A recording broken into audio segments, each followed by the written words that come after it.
welcome you. Today we're doing something a little different, taking a deep dive into some excerpts from a comedian's crowd work transcript. Yeah, it's interesting stuff. What seems like just casual banter can actually hold a lot. Insights, humor, sometimes even some pretty raw social observations. Exactly. And the beauty of these unscripted moments, isn't it, is that they often reveal more about, well, human interaction and maybe societal norms than a really carefully planned speech ever could. That's the plan today. Our mission is to sort of unpack this material, see what we can learn about, those quick exchanges, the audience dynamics, and how even these spontaneous chats can touch on, well, a huge range of things. Okay, let's get into it then. Let's unpack this. So our source has a lot featuring this interaction with a 14-year-old boy named Avery. It kicks off with the comedian asking his age, and then, bam, pretty jarringly labels him a pedophile's dream. Whoa, okay. Quite the opener for a comedy show, right? Yeah. What's the thinking there, setting such a provocative tone straight away? Well, it's a classic shock tactic, isn't it? Grabs attention, maybe tests the audience's comfort zone, and definitely the listeners reading this transcript. Definitely. But what's striking, I think, is how fast he pivots from that to what feels like genuine, maybe, but definitely unconventional life advice. Yeah, so we learned Avery's 14, just finished 8th grade, about to be a high school freshman. And the comedian immediately says he should have no idea who I am. And that life advice starts almost right then, doesn't it? Like on bullying, the comedian tells Avery, you're going to get bullied a lot, and when that does happen, I want you to remember guns are not the answer. But then adds, interestingly, the context that Avery doesn't go to school in America. Okay, that's a crucial bit of context. It is. He also tells him, when asking about his future, you better figure it out. There's a war about to happen. Wow, okay. Heavy. And when Avery mentions playing baseball, the comedian asks, you speak Spanish? Avery says no. Comedian, no, then you won't be. Right. It's this really strange mix of something that sounds almost serious and then just wildly irreverent jabs. Exactly. And the advice, well, it gets even more unconventional and, frankly, explicit. Oh, yeah. He jokes about Two Girls, One Cup being a shitty musical, tells Avery not to say, Mom, shut up, and gives this quote-unquote advice on cleaning his room and, weirdly, not washing towels. Not washing towels. So yeah. And later, there's a really explicit and totally incorrect joke about female anatomy, saying, no clitoris, it's a myth.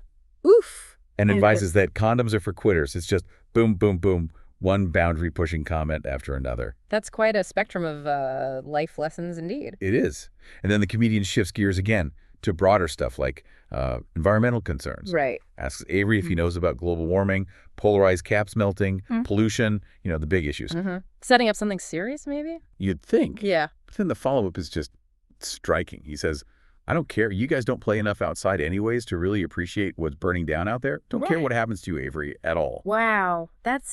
That is jarring, to bring up something so major and then just pull the rug out with total cynicism. Exactly. What does that tell us? Yeah. About the comedian's persona, maybe? Yeah. Or is he playing to some kind of broader generational apathy? It really shows how fast the tone can flip, almost like he's mocking the very seriousness he just brought up. It's kind of a comedic deconstruction of concern, maybe? Yeah. And then there's that segment that's pretty direct, where the comedian asks Avery, how many genders are there, Avery? Right. And Avery just answers 2. And the comedian's reaction, and again, we're just reporting this directly from the source to reflect his performance. It's this immediate, mock outrageous thing. Oh, you are fucking canceled, dude. Can't even drive. Your life is over, buddy. You are done. You're never getting hired, you fucking bigot. Wow.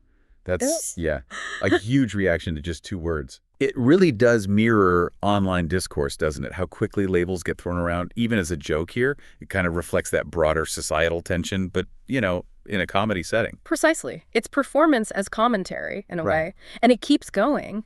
He starts peppering Avery with pop culture references. Oh, yeah? Like what? Peter Pan, Fairly Odd Parents, Wild Thornberrys, Mia Khalifa, Charles Manson. Charles Manson as a musician is how the comedian frames it. And Bruce Jenner, asking if Avery knows them. And does he? Often not. Which really underlines that generational gap, Totally. But Avery is interested in Call of Duty. Right. Right. Which the comedian then offers to buy for him. But this leads into a prank. Oh. Gives Avery a fake $100 bill, jerks about him buying drugs with it, and then makes a comment on Avery's physique, saying he's built like a preemie. Okay. So this whole whirlwind interaction with Avery, Yeah. what can we actually, like, extract from it? Well, beyond the jokes on the surface, it really highlights how comedians often, when they're looking for laughs, they end up mirroring back societal anxieties or, like you said, generational gaps. Yeah, the advice, even though it's framed comedically, it does touch on real things like bullying, uncertainty about the future, even like navigating misinformation online, just through a really provocative, maybe distorted lens. It's a microcosm, really, of how comedians test boundaries Mm. and how they reflect, or maybe even parody, the conversations happening in society. Mm. This whole exchange with Avery, it feels like a masterclass in like comedic agility. The rapid shifts in topic, tone, using discomfort strategically. Yeah, it's a bold way to engage. Really shows the risks comedians take in those unscripted moments. Definitely. Okay, so moving beyond Avery, the comedian's interactions spread out, right? We get glimpses into other audience members' lives, even his own stuff. What broader themes top up there? Well, if we connect this to the bigger picture, you see him continuing to push those boundaries, but with different people, like the pregnant audience member. Yeah. Oh, right. Tell us about that. A woman says she's 35 weeks pregnant. Comedian jokes, how many kilometers is that? And then says something like, too late now to not keep the baby. Okay. And what's interesting is how it moves from that kind of joke to, like, deeper philosophical questions about life, but still with that comedic twist. Yeah, he jumps right into it, doesn't he? Yeah. When does life start is like the big conversation. Like, that's a fucking tough one. Exactly. And then he jokes that the most painful day of the mother's life was giving birth, describing it pretty crudely as coming out of your mom's butthole. Yikes. Okay. And the baby's name? A girl named Cleo. And the comedian quips, you have 5 weeks to think of a better name. Huh. Okay. So it shows how comedians can kind of barge into these really personal moments, find humor in universal things like childbirth, even if it's a bit raw. Finding that shared human thing in the discomfort. It's raw, it's personal, yeah. And it shows the performer's comfort with vulnerability, maybe. Yeah. Then there's another interaction with someone named Bev in a wheelchair. Right. How did that come up? The comedian made a joke about being in a wheelchair, and Bev calls out that she actually is. Awkward. He rolls with it, Yeah. gives Avery some more advice. Always take gifts from strangers, especially if they're on 4 wheels. Because Bev apparently gives him a gift. So, what was it? A hoodie and socks, which the comedian immediately jokes that'll last 1 wash. Okay. Bit cynical there. And then this brief chat with Bev actually pivots into the comedian telling his own story. Really? About what? About getting scammed for tickets. For Abu Dhabi, apparently. He says the tickets weren't even real. No way. Yeah, and he uses it as a moment to warn the audience against buying from StubHub, saying his own website only uses Ticketmaster. Huh. That's actually practical advice mixed into the set. Unexpected. It's a great example of how comedians use their own experiences, their own vulnerabilities, even being scammed to connect. It personalizes things, gives a peek behind the curtain, and then, boom, a quick consumer warning. Interesting pivot. Yeah. And going back to Avery for a second, Yeah. there was that bit about hunting. Yes. Avery mentions he shot a real gun hunting deer with his dad. Okay. Fairly standard rural kid thing, maybe. But the comedian takes it somewhere else entirely. Jokes about them going hunting together in Hastings and Maine for the net, which seems to imply hunting sex workers. Oh, okay. That's dark. And adds a line like, this arrow is not the first thing to be shot into them today. Oof. Yeah, that's another instance of taking something innocent and just twisting it hard towards the provocative. What's that say about his willingness to go for shock, maybe even at the expense of the kid's story? It just reinforces that boundary-pushing style, doesn't it? It's always a risk-reward thing in comedy. How far can you push before it stops being funny? And for some people, that crossing the line is the joke. Right. Highlights that fine line between edgy and maybe just offensive. Different people will definitely draw that line in different places. Absolutely. So these interactions really show the comedian's almost chameleon-like ability, you know, pivoting from personal stuff to universal jokes, philosophical bits to practical warnings, all wrapped in that irreverent humor.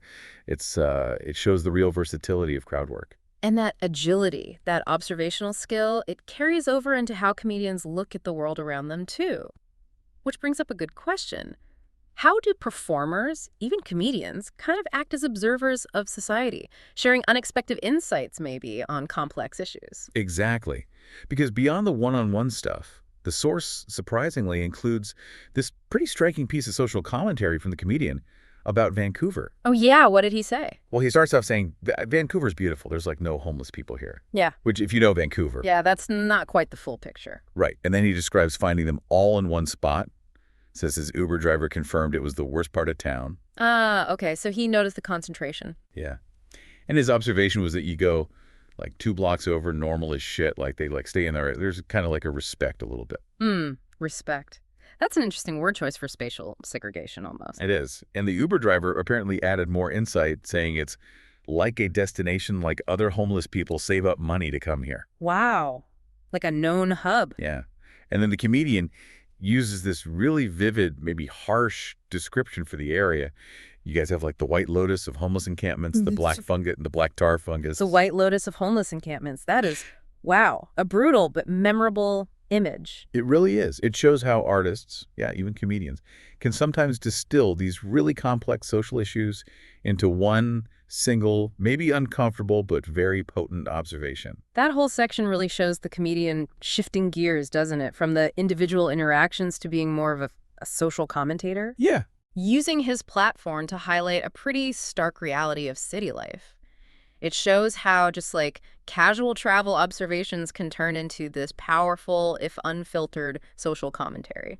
It's a fascinating example of observational humor becoming this really sharp, unvarnished look at, societal structures. Yeah. So thinking about all this, what stands out to you, our listener, from this whole deep dive? We've kind of journeyed through this wild landscape of a comedian's crowd work, from, totally unfiltered life advice to some pretty sharp social takes. It definitely reminds us that insights, they aren't always hiding in academic papers or, formal reports.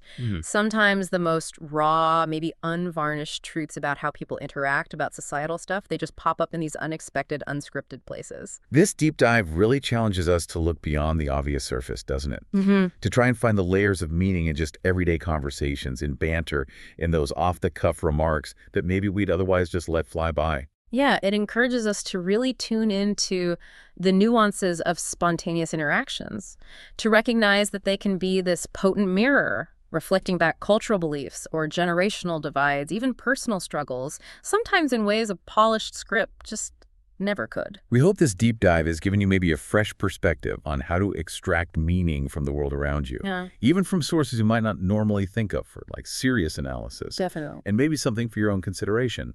The next time you're just in a casual conversation or you're watching any kind of unscripted moment unfold, what unique, unfiltered insights might it offer about the human condition if you just listen, maybe, a little more closely?